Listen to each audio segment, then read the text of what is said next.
You know, I don't want you to think that I don't appreciate what you're saying. I do.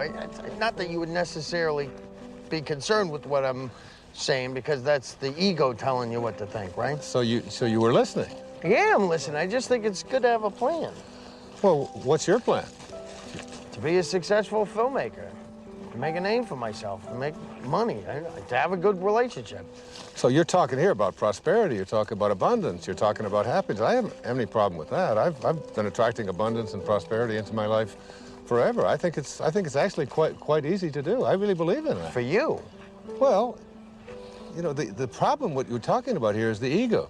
The ego and your attachments. You know, you become attached to you know, how much money you're making and how well your film is doing, and is everything working the way I've been told that it should work. When you become attached to things and they go away, you then lose who you are. But it feels so much like survival. We're not talking about survival here. We're talking about a shift away from the morning of your life and having to do everything for external reasons and moving into a higher place in your life. Why don't we start with that tomorrow? How to make this shift? It's a good idea. You know, I tell my audiences all the time that if this is something new to you and you've never heard it before, there's a shift probably heading your way as well. Yeah? That's all I need. It could happen.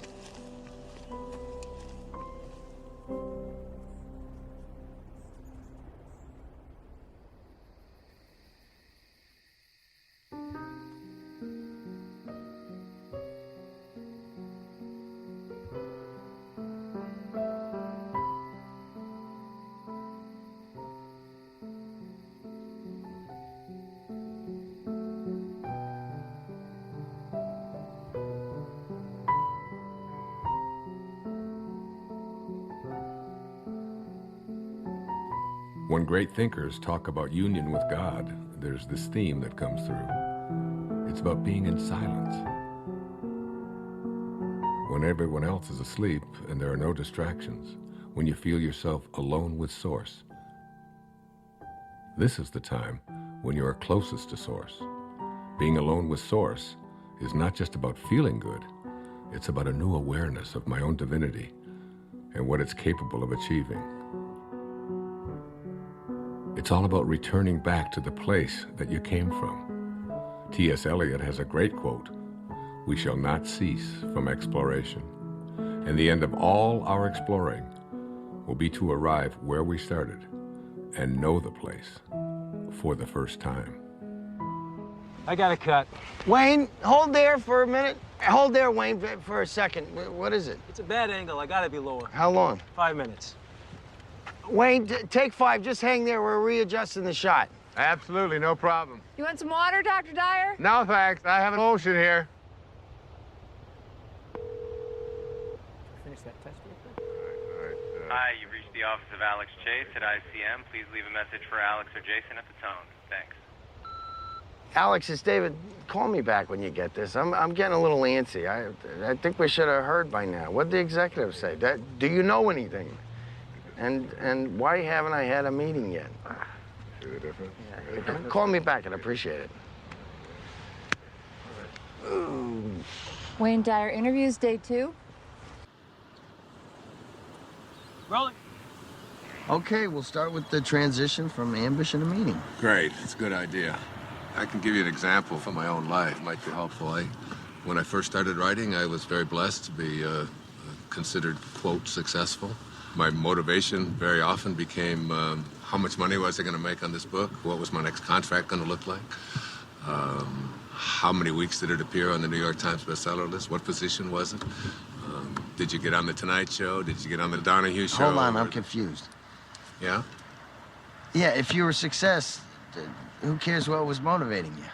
Well, I guess you begin to change your definition of what it is that constitutes success. I mean, success can be identified in those terms, and there are other ways to look at it as well. But there's people listening to you. I mean, where would you be if you didn't initiate it? I mean, it got you started, right? I'm sorry to interrupt. Are we switching to a Q&A format?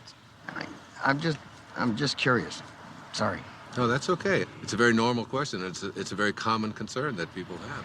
For myself, we talked about my writing, David, and yes, by all means it was successful, but there was a part of me, inside of me, that said, there's something more for me. I was writing books about psychology, your erroneous zones, pulling your own strings, the sky's the limit. All of them were doing well. All of them were bestsellers. It was all, but inside of me, I was shifting. There was a calling to something else, and I could see the shift taking place in my life.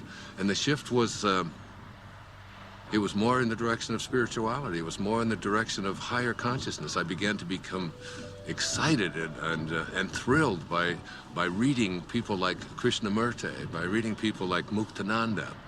And I remember going to my agent and I said, I want to write a book about how to take some of these great spiritual ideas. He said, no. You're going to write a book about sex. He said, this is going to sell. This is like Dr. Ruth has got one, but you're way better than Dr. Ruth, you know, and he's going on. And he said, and then I've got a second book for you, and we're going to do a 2-book deal, and you're going to write a book about how to make money. You know, Wayne Dyer's approach to making money. And I'd say, Artie, I said, I can't do that. I said, I have to write about it. He said, no, nobody's going to buy this stuff. He said, that's the airy-fairy stuff. That's out there. That's all that new agey stuff. He said, you don't want to. I said, but I have to write that. That's what I'm living. That's what I'm feeling. It's so exciting. And I remember submitting the proposal to him, and he said, all right, I'll send it in. And they reluctantly didn't give me much of an advance at all because they didn't even believe in it. But off I went. There was a strong inner kind of feeling that I had something greater to give. I had something that I had to do that was beyond just going through the motions, just doing what I had already mastered, what I knew how to do. I remember when I made the shift, even though there was a little bit of fear, I remember feeling probably the freest that I'd felt ever in my life. I wasn't motivated by whether people are going to buy it, how much money I'm going to make, whether people are going to put me on a bestseller list. Those became external kind of factors. Those became things that started to chase me rather than me chasing it. Basically, I think, David, what I'm trying to say to you is that you get to a place in your life where you start to be guided by something that's larger than yourself. Just stay aligned with what you're here for and stay in harmony with Spirit, with God, with Source. Stay there. And as you stay there, the meaning phase of your life begins to take over. And once you cross over into the afternoon of your life, it's impossible to go back. Wait, Monday? You can't keep telling me Monday. If it was coming through, it would come through like 5 Mondays ago. Well, we can take a pause here for a second. You are not telling me this right now. What do you mean? They're replacing me? You don't know what to tell me? This movie meant everything to me. I bought them this movie! It's my movie! This movie meant everything to me! Damn it! Okay, this would be a great place to break. Is he okay, you think? I think he's gonna be fine. Let's just call it lunch. Everybody get something to eat, okay? And then, as soon as I...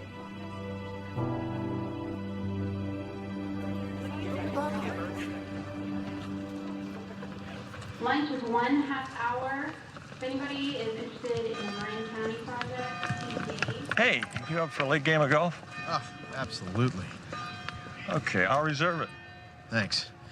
You know how long this meeting's gonna last after lunch? I don't really know. I think they're saving some of the big items until the end. Like what? Well, they're $1 million down in the San Francisco project. The contractor underbid, now they're over budget. You know what? Listen, you can catch me up on all that stuff this afternoon when we play golf. You're not coming back? Oh, no, I am. I'm gonna try. I just, got a lot of work to do. See you later. Okay.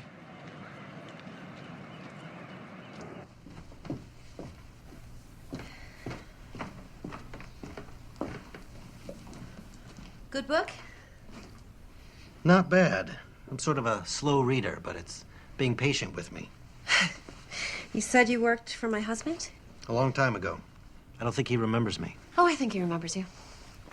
Well, he let a bunch of us go all at once, because, you know, he needed to scale back. Sorry about that.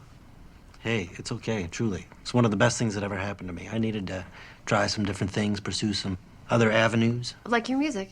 Like my music, yeah. Well, it sounds like your story has a happy ending. Not yet, I hope.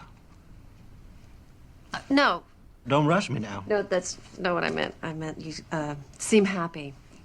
Well, hey, you know what?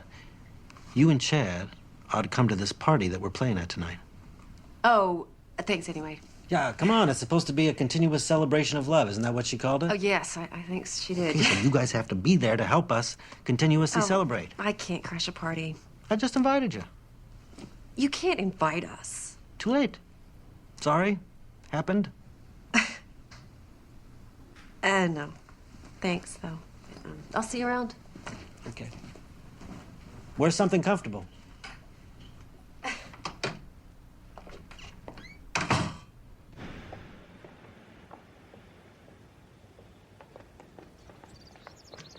Denise. Denise. Hey, slow down. Stop! Oh, hi. Why didn't you stop? I didn't see you there. Where are you going? I was going into town. I thought you were in meetings all day. I was. But, I'm bored. Yeah, well, if Hugh Johnson can do it, you can do it.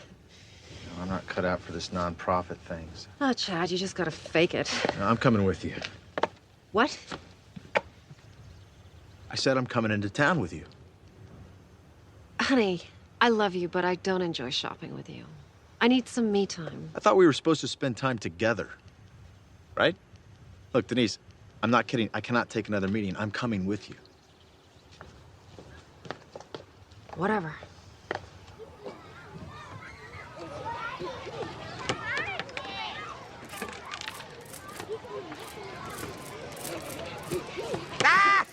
Hey! Guys!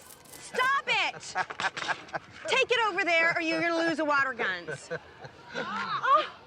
Oh, they got you all wet. Oh, it's no big deal. It's just water. Water is soft. Don't give it another thought. It's great. I am so sorry. Don't be sorry. I've got 8 kids of my own. I've got grandchildren. You know, these things happen. Things get messy once in a while. It's fun. Well, thank you. That makes me feel a little bit better. I always see it as an opportunity to sort of practice what I call non-interference. Oh, I wish I could do that. Oh, you can. Of course you can. Really? I mean, I'm their mother. Isn't that a little irresponsible? I don't see it as irresponsible at all. I think parenting is not about having children lean on you. It's about making leaning unnecessary. Yeah, they've got a compass. Let them follow their own compass. What would I do with myself if I wasn't interfering? Oh, I don't know. Do you ever think about music or art or something like that? How'd you know? Know what? Nothing. Thank you. It was really, really nice talking to you. Well, you too. God bless you. Namaste. Namaste. All right, guys, come on. Time for lunch. I don't want to eat. Me either. Before the ants eat us. Just come and eat when you're hungry.